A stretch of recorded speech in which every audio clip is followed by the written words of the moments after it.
there. So we also do that. Here's the books. Read about the spiritual world, so you want to go there. That is and so that is the thing to ask for. Can I somehow or other assist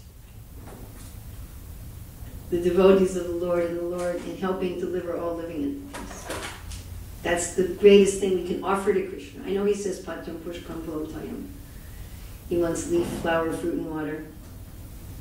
But then he says in the end of Bhagavad Gita, the most dear servant is one who is preaching. Because the thing he really wants is a relationship with the living entities. Prabhupada says we exist so Krishna can enjoy our affection. Of course, Krishna has millions of times more affection for us than we have for him. So he wants this exchange of affection. And if we facilitate that with the living entities, he becomes very happy. Because he wants all the living entities to be happy, and he knows there's no way they can be happy in an unnatural position. As Prabhupada says about the 15th chapter of Bhagavad Gita, how can you be happy hanging upside down? The banyan tree is an upside down tree. You don't know that tree. And people do that sometimes for health. They have no idea. Have you seen those things? Inverter, you know, where you're upside down.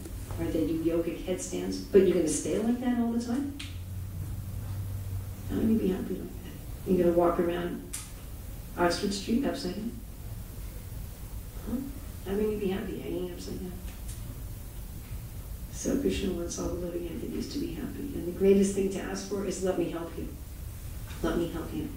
And as we start distributing that love, that uncorks our own heart, and our own heart starts being filled more and more and more. And gradually we're not preaching just because it's the order of the Guru, or because it says so in the Shastra, or because we'll think we'll get something for ourselves. But gradually we're preaching just because we've got 2,400 kilograms of sweets anyone can do. So, there's so many other things to talk about in this report. Questions, comments, additions, subtractions, corrections? Yes? Thank you. That at the end of the Bhagavad Gita, Krishna says, if one teaches this knowledge to my devotees, so we're giving it to non-devotees. So, how to understand that? Because everyone's a devotee. Oh, help me, what's the verse, Chaitanya Charitamrita? That every living entity is Jivara Swarupaya Krishnara Nityadash. Everyone is Krishna's. You can't preach unless you see that. I mean, you can preach in a heavy-handed, self-righteous, born-again Christian way if you don't see that. If you think, I know more than you, you're a degraded scum.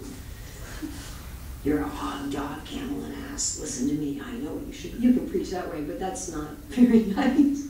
That's not the kind of preaching we're meant to do, though. Sometimes we do that. But real preaching means, I'm a fish, you're a fish. Why don't we go swimming? What are you doing flopping on the land? Come on. We're fishes, you know, at least partially in the water. And you're a fish all the way on the land. Get in the water. Come on. That's the real motive for preaching. It's a really hot day. I don't know. You guys can't relate to this probably at all if you've lived in London your whole life. But if you've ever been to a place that's really hot. It's a really, really hot day. And you're in the water and somebody's on the shore. Come on in. Okay, let's see this online questions.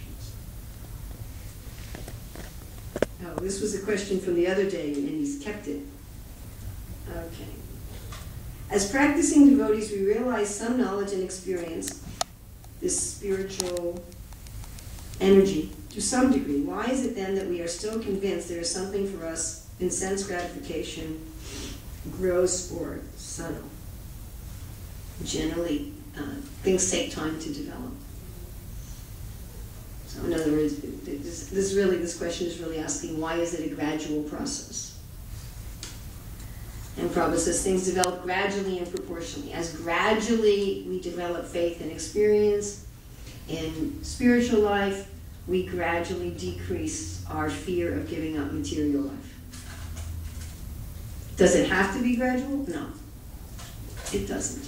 But generally, it's gradual.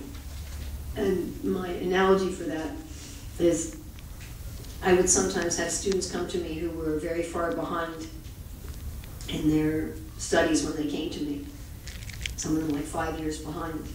And I'd say, okay, we can catch you up to where you're supposed to be, but you'll have to do extra work. Everyone at the beginning says, sure. And when you give them the extra work, 90% drop out after 2 weeks. They say, I can't do it. It's too much for me. So if you want to know why it's gradual, then just think, do you ever say to Krishna, make it gradual?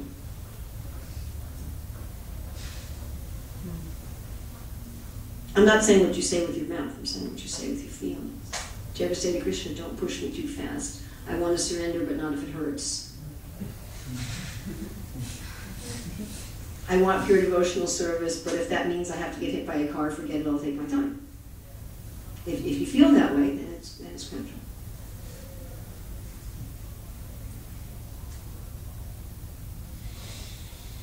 So that may take time. It's kind of like going to a doctor and saying, okay, I know I'm going to die of cancer in 2 weeks, and you can do whatever you want to cure me as long as it doesn't hurt. Yeah, okay. Hare Krishna. What to say? So as I emphasize many times, please do not artificially ask for something you don't really want in your heart. Please don't do that, because Krishna will show you that it's artificial, and that will not be a pleasant experience.